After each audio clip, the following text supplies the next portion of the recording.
This goes out to Facebook, goes out to Twitter, goes out to X, goes out to Instagram, um, and I believe I said YouTube. I just want to thank everyone that has been involved in the petition, the signing of the petition. Um, Last I checked, we were at 783. Um, we'll love to push it to over 1,000 signatures, over 1,500 signatures. Um, haven't gotten to that point yet, but um, I just want to just talk a little bit about the situation. I know that the court date is coming here shortly. I know that November 18th is when the initial court date is supposed to be. We're not sure as far as what's going to take place on that court date as a family. We don't know if it's going to be continued. We don't know if they're going to try to throw the case out. We're not sure what's going to take place, but all we can do is pray about it and let God work the way He works for injustices. One thing I just want to talk about is I am sitting here, and I've been sitting alone all day today, just thinking about certain situations, thinking about life. Had a wonderful morning in church service this morning. Freedom of Christ World Ministry, Pastor Sylvester Carter, First Lady Tanya.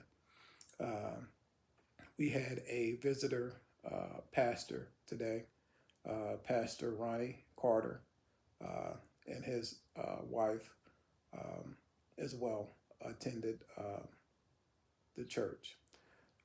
Great sermon. It was a great sermon.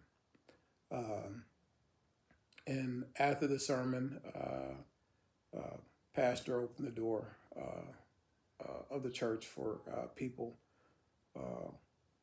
who would like to join the church, become a member, or in prayer. And as pastor was wrapping it up,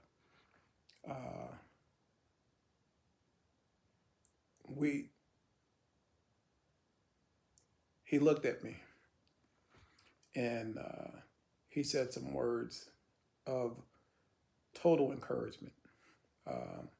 Just when sometimes it gets dark and it gets bleak and you think people do not care about your loved ones and do not care about the injustice that has taken place in Wyandotte County. Not to just my brother, but in general, the injustice that goes on.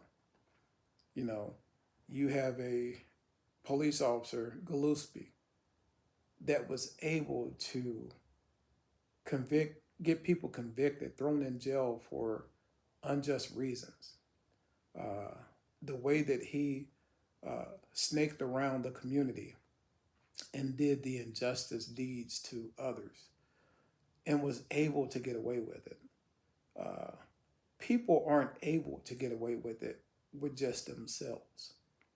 There were other people that were involved as well as him, but he was the only one that answered for the whole pie of injustice that took place. Should have been other people that went down with him.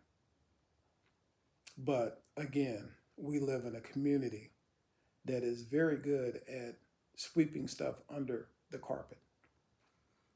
We live in a community where the injustice takes precedent over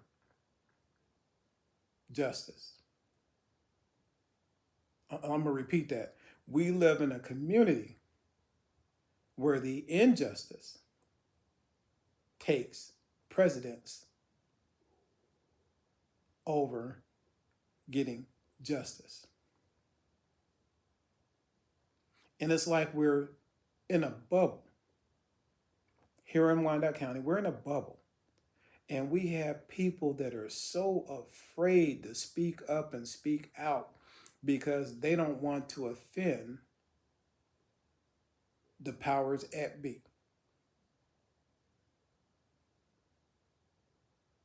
You have officers that are best buddies with judges, judges that are best buddies with prosecuting attorneys, you know, afraid to speak up and get justice for what needs to be done. I'm just going to call it as I see it. I might offend some people with this video, but as long as I'm not offending God, it doesn't matter. We have pastors that work closely with these officers and judges who knows the injustice that's going on here in Wyandotte County. But you and your people will not speak up about the injustice because we don't want that to mess with our cash flow.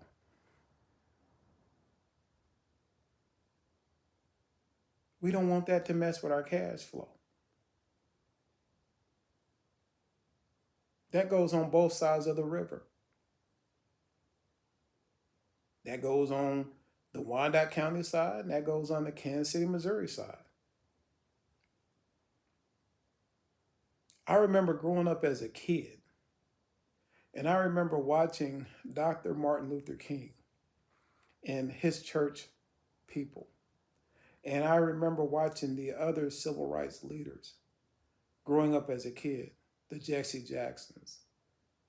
I remember watching them being able to gather groups upon groups upon groups upon groups of African American people. Not only was it African American, we had white folks that was in there as well. We had different nationalities that was there, that was speaking up and speaking out on behalf of injustice. And now it's quiet. It's like crickets. It's like, where did the movement go? What happened? Did we stop believing in one another? Did we stop caring about one another? Are we so desensitized to everything that's going on in this world that we can't see injustice when injustice happens? We have a slew of things that are going on, and we have no leaders that are speaking out and trying to find out what's going on. Not only with the death of my brother, the injustice, but there's other injustice things that are going on in this world, and we choose not to speak about it.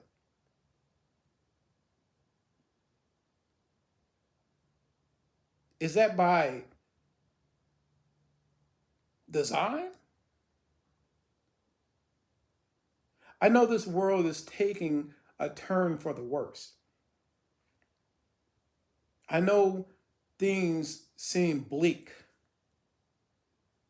I know things seem so negative that we don't want to be a part of what's going on, and we don't want to speak out, and we don't want to get involved because we're afraid that we're going to bring a light toward us that we don't want to be a part of. But it's beyond that.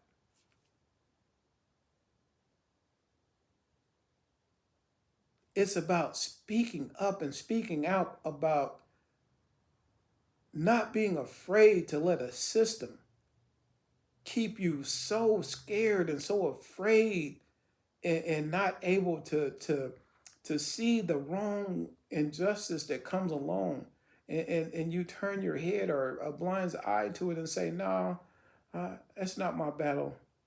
That's not me. But you never know.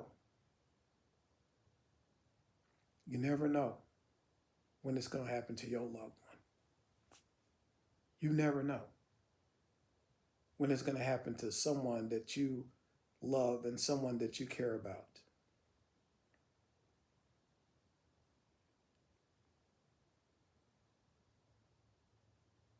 There's no way this man should still be free today, sitting at home with his children, watching television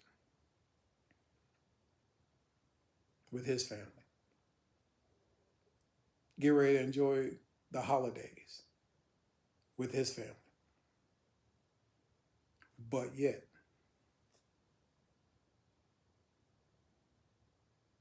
our loved one is not here. As long as I have breath in my body, as long as God gives me the wherewithal, the strength, the knowledge, the voice, the ability to speak, I am going to speak on my brother's behalf.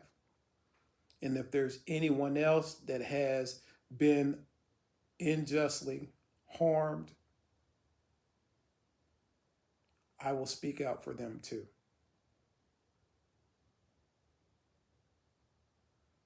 Our communities need to wake up. We got to wake up.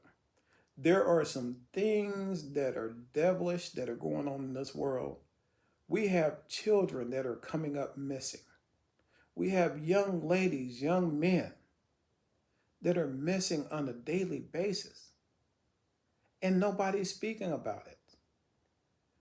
We have people that are being murdered in Houston, Texas. They're finding bodies on top of bodies on top of bodies in Houston, Texas. Young women being murdered, missing. Why is no one speaking out about this? Why aren't the leaders, the civil rights leaders? What is wrong with you? Speak up, speak out.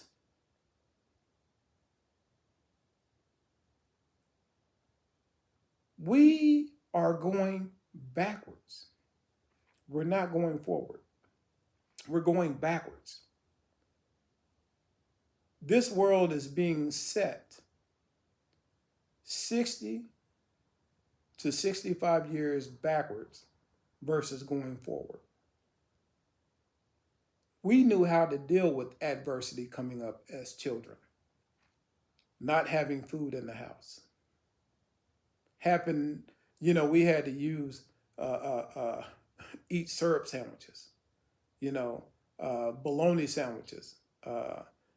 McDonald's wasn't a privilege for us growing up as a kid, or we weren't able to have it. It was a privilege. Very seldom you got McDonald's. And when you got it, it was like Dancing with the Stars.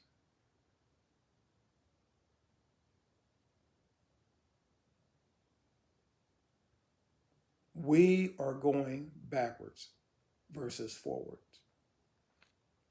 And a lot of it has to do with the way that the devil has taken a hold of our communities, the way that the devil has taken a hold of our voices and not allowing us to speak out and be the people that we need to be.